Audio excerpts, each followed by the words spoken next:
Magandang araw! Narito tayo ngayon sa Barangay Dinihican, Infanta, Quezon, kung saan nakiisa ang mga kabataang Adventista sa distrito ng Reyna mula sa mga bayan ng Rian, Infanta at Nakar sa malawakang selebrasyon ng Global Youth Day 2024 na may temang Show Up in the Cities.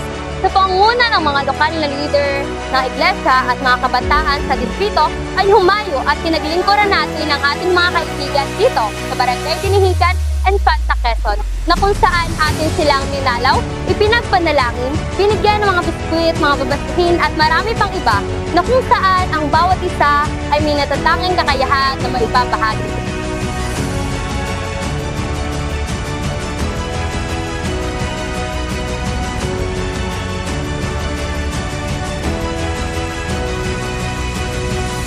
Naging blessing sa akin yung pakikisangkot sa GYDs because nagbibigay din ako ng blessing sa ibang tao and that's a fulfillment to me.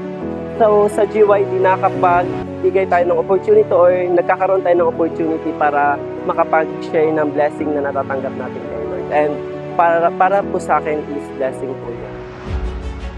Yes, maganda po yung ganitong program. Lalo po pag ibang religion. Kahit hindi naman po sila part ng Seventh-day Adventist ay parang nagkakaroon po sila ng interest sa ganitong Happy Sabbath everyone! So, naging blessing sa akin ang pagiging part ng TYT ngayong araw. Nagbigay kami sa mga tao or sa mga kabataan na naninirahan sa mga liblib na lugar like ng mga prutas at mga ibang babasahin tungkol sa anong meron sa TYT. Ang pandaigdigang programang ito ay nag-i-encourage sa mga kabataan na makisangkot at makibahagi sa gawain ng Panginoon.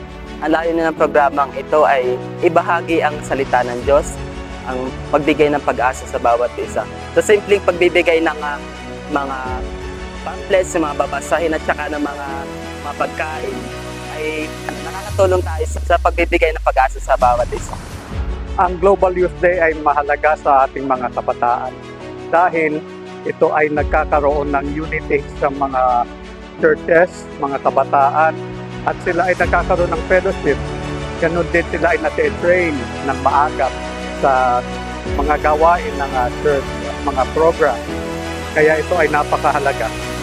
Ang goal po ng Global Youth Day, may temang Show Up in the City, ay upang ang mga kabataang Adventista ay makisangkot sa gawain ng Panginoon. Lalo na makita ang kabataan na sila ang modelo dito sa mundong ito, na maipahayag nila ang kabutihan ng Panginoon. Kaya ang aking panawagan sa mga kabataan na kayo ay makisangkot sa gawain na paglilingkod ng Panginoon, dahil kung inyong ipapakita ang inyong mabuting kaugalian o karakter na ibinigay ng Panginoon sa inyo, ay siguradong ang mga kabataan na nakapalibot sa inyo, yung mga kaibigan, ay mahahawa ng isang mabuti ring kaugalian, na itong kaugalian na ito ay makalangit na bayan. Kaya mga kabataan, pagpalain kayo ng Panginoon, ingat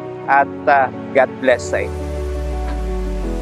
Taunan mang isagawa ang Global Youth Day, ngunit sa araw-araw ay maaari tayong makapaglingkod sa ating kapwa sa iba't ibang kaparaanan at kakayanan. Isa sa mga layunin ng programang ito ay ipakita ang kahalagahan at magagawa ng mga kabataang nakikisangkot sa natatapos na gawain ng Panginoon. Mula sa distrito ng Reyna, ito si John Trebo Adanza, nag-uulat ng magandang balita. Show up in the cities! Show up in the cities! Show up in the cities! Show up in the cities! Show up in the cities! Show up in the cities! Show up in the cities! Show up in the cities!